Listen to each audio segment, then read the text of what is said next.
joining us for the Friday afternoon action here at Lexington's Red Mile. My name is Sam McKee, joined by Gabe Pruitt.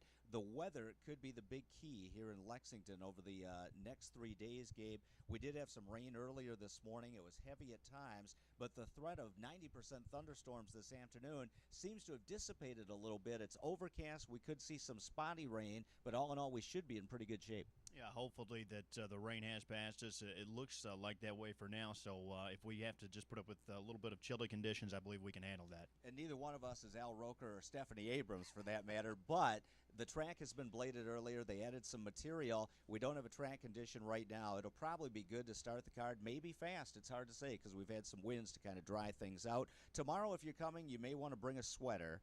Maybe even a little more than a sweater, maybe even a Carhartt jacket. Temperature expected to be in the mid-50s as a high. Sunday on Futurity Day, it warms up a little bit. We should be in the mid-60s, but plenty of sunshine. Yeah, chilly afternoon tomorrow. We've had to deal with that in the past here, but definitely wrap up if you're going to join us live. Blockbuster card, though, and, of course, Sunday afternoon as well. And the sale's still going great guns. The Lexington Selected Yearling Sale, 2 sessions left. And on Saturday night, I was just flipping through my catalog, and I saw a Craze colt raised by one Gabe M. Pruitt. Can you tell us anything about this yearling? Well, hopefully he'll do okay. He's a very good-looking colt. Actually picked up the mare in foal. Unfortunately, she passed away, but this will be her last foal, and he's a good-looking colt. Goes on Saturday night. And Crazed had 2 New York Sire Stakes champions. I know you'll probably mention that several times over the next couple days here at the Red Mile. The question we have in TV control, Hunterton Farm, he's part of that consignment, but it says raised by Gabe Pruitt. Did you actually clean the stall and feed the horse? You know, I've worked closely with him. In other words, no. Exactly. All right, let's talk about tomorrow. We've got $1 million in purses. Just a terrific card. The matchup of the day probably always be Mickey, and he's watching. And it's too bad we won't have the weather conditions we did yesterday because a world record could easily be in the works. What a matchup, though, Sam. This is the one I'm looking forward to probably most of all, even over the last couple of programs here. Always be Mickey. Just an ultra-impressive effort here last week. Probably one of the most impressive efforts I've ever seen in the nighttime over the red clay. He's watching. I think may have been a bit overlooked, but I thought he raced very well last time. He had to close into a 53 flat back half, made up a ton of ground, was very game to finish second in there. It is going to be a tough matchup there, a heavyweight bout, no doubt.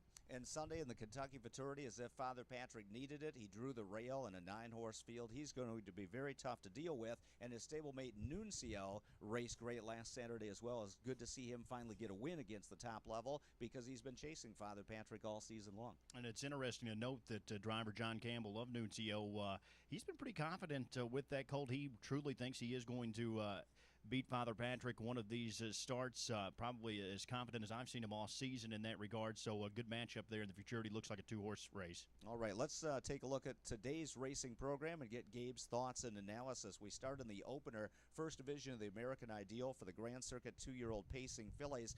Number 1, Shikai Hanover, raced tough last week, maybe a little bit disappointing, but this is her second start for the new connections in a very even field. I'm going to try her once again. Well, she certainly has a big shot here, Sam. I thought it was a competitive race. Came first over into a 54-3 back half, so I wouldn't particularly hold that against her. She still finished up fairly close, but with the competitive crew, I'm going to try and go a bit different direction. I did use Shikai Hanover in second, but I'm going to try a filly that's peaking from trainer Jimmy Tactor's barn. That's the 3 Zip Code Envy. She had a ton of pop at the end of it last time, stormed home in 26 flat to finish up a close 4th start. Prior to that, she was a wire-to-wire winner here in an overnight. Beat Better Said, who actually came out with a nice win yesterday afternoon. All right, so Zip Code Envy certainly live in race 1. That is Gabe's selection. We move on to the second race, the Cadabra Lake Closer for the 2-year-old trotters. I love number 1, Mountaintop. I'll never forget that 3-move effort in the New Jersey Sire Stakes final where he hit the ticket at 1,000,000-1, drops out of the Grand Circuit competition for this late closer for my man Francisco Del Cid, a former exercise rider for thoroughbred trainer D. Wayne Lucas. Well, I like Mountaintop in here as well. I actually used him in the second spot. I remember you actually liked him in the stakes event there, and he was hanging with his rivals in a very tough field. Of course, major plunging class this afternoon down to the late closing ranks. I thought Mountaintop would be live in this spot as well, but I opted to go with the 4 Lucky 10K. Made a break last time. However, I'll go back to the start. 2 starts back there. He was third, beaten 5 lengths. He actually finished right on the line with the colt named Special Action. who finished second in there by like 4 3/4 lengths. Special Action came out of that event to win a stake here in 54. So thought Lucky 10K had proven he could go with some top company. I'll give him the slight edge there. Should be a decent price in the second. And I know you like Special Action in a Grand Circuit race coming up later on the card. And tip of the hat to trainer George Ducharme, reached the top of the mountain, winning the Hambletonian last year with Royalty for Life, and has taken advantage of the opportunities. He has several nice young trotters in his stable. Had a nice win yesterday with the 2-year-old trotting filly in Concentration, and certainly just doing a great job with his horses. We move on to the third race, second division of the American Ideal for the 2-year-old pacing fillies. The undefeated sensation, J.K. She's a Lady, trained by Nancy Tactor Johansson, Jimmy's daughter. The fruit didn't fall far from the tree, did it? No, she has done an excellent job through these first couple of seasons, Sam. She's had not only good horses, but superstars we've seen over the last couple of years. This was an ultra-deep division, though. It's not going to be easy for the two J.K. She's a Lady, but you certainly have to give her a top call here. She's been perfect throughout 7 starts in her career, over $378,000. I used her on top, of course. The 3-bedroom Confessions has actually taken on J.K. She's a Lady 4 times. Never been able to beat her, but she's been second in each of those starts. So I'm going to look for that trend to continue. I'll use Bedroom Confessions in behind the favorite, but a deep division there in the third. Certainly is. I thought Brian Sears' filly that he co-owns, number 7, Heavenly Bride, raced real well. And if she can just get some live cover to follow and be close, she'll be flying on the end of it, too, and better be stepping. We didn't even talk about her, and she's been excellent for Team Holloway. Fourth race, the My MVP for the 2-year-old Grand Circuit Colts. And we've got number 5, Big Rich. I love the musical group Big and Rich, one of the best country concerts I've ever seen. And Brad Maxwell has done very well using Tim Tetrick down here. I thought the horse was pretty good from off the pace and a fairly quick last half, last out. I'm going to try him. I thought he raced well in there, too. It certainly wouldn't shock me to see Big Rich get the job done. Lands back at a perfect mid-pack post here this afternoon. But I really like one from Team Svanstedt here, Sam. That's the 2 Sugar Makes Me Crazy, a son of Crazed.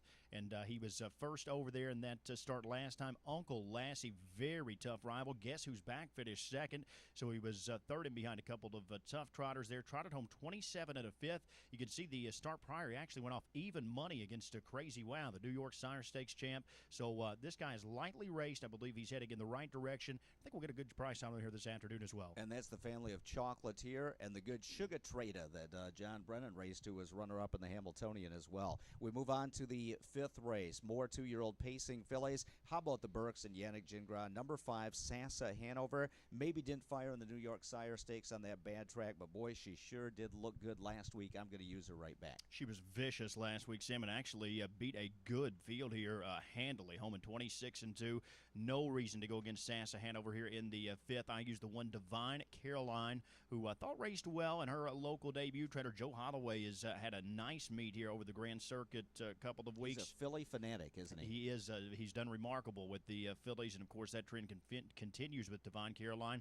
And what about the outside filly here, Ideal Nuggets, Sam? Hadn't shown much prior to last week. 123 to 1. She pulled off the upset. I'm going to look for her to be close again this afternoon. I agree. I think she can hit the board, but like you said in your race reviews, we missed the wedding. You don't want to be there for the funeral because that big price is long gone now. 6th race, the Southwind Temple, a late closer for fillies and mares. Here's my best bet of the day. It's number 5, Better Think Twice, for trainer Danny Collins and driver Dave Miller. To me, it's a wide open group. Needed that race at Scioto last time out. Really wasn't that bad, paced in 52 and change. It's not going to take much more than that to win this here. I agree, and it should get a nice trip following cover up here. Driver Dave Miller's choice over the 1 Highland Rockstar.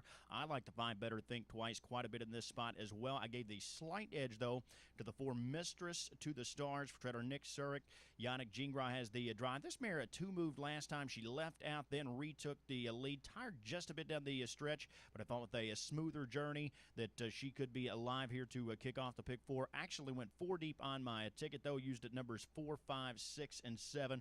Bit of a crapshoot there in the opening leg. And the pick 4, of course, with a $10,000 guaranteed pool. And we've hit it the last few days, so it hasn't been one of those positive pools for the bettors, but there's occasion where we don't quite reach it, and when that happens, it makes for a great betting opportunity. And I think we have a scratch just in today's program. In the ninth race, number 4, Gifted Way is scratched. So that's the ninth race, final leg of the pick 4. Number 4, Gifted Way, has been scratched. Let's talk about the 7th race, Gabe. My MVP, 2-year-old Grand Circuit Trot.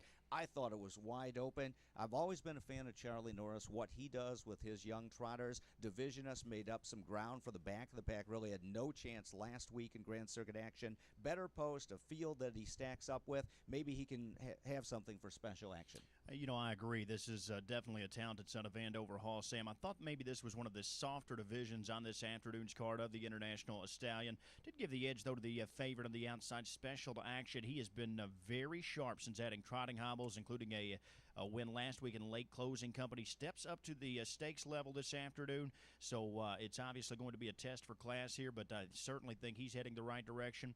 And for a long shot, maybe, I'm going to try the 4 Amicus for Svanstedt to pull off a big upset here last week with a green trotter just like Amicus. Really, he made a break last time in Stakes Company, drops him back in today, and I think he could be closer to big price. He does have some go, but he has some braking issues at times as well. Amicus, if he stays flat, certainly a factor there. 8th race, I'm on the bandwagon. Billy Flynn fought off a very good cold and Muscle Diamond in a good stretch duel last time. He's undefeated. I don't see that changing. Maybe bad news for the connections. We both picked against him last week. Of course, he won. Now we're both on him today, but I'm like you, Sam. Billy Flynn just sensational in his first start over the track. 8 for 8, hasn't done a thing wrong. Trotted home 27 and a 5th.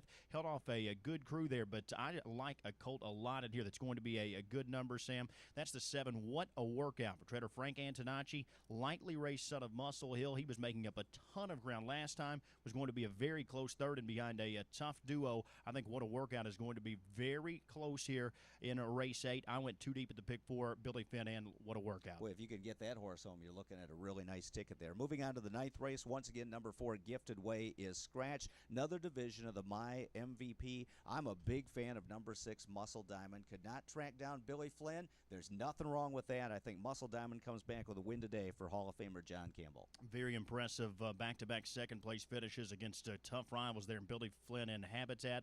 Uncle Lassie, though, to the outside with a scratch now, as you mentioned, too, going to half post 8. I thought he won very easily. He was just wrapped up here last time out.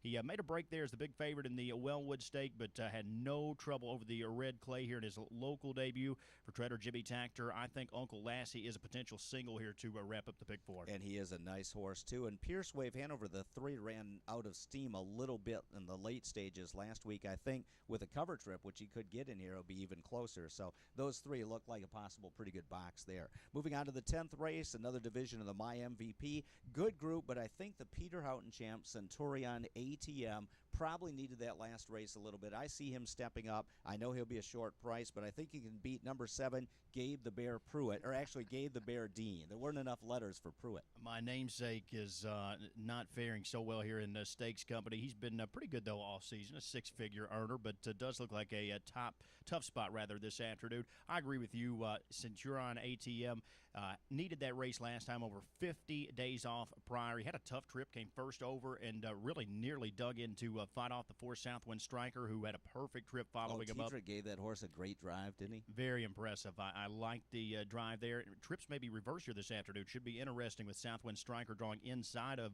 Centurion ATM. And you must mention the bank as well. He was a stakes winner here last time. A bit conservatively driven by Tactor. Just came first up. Just a methodical move there, but ended up getting up for the victory.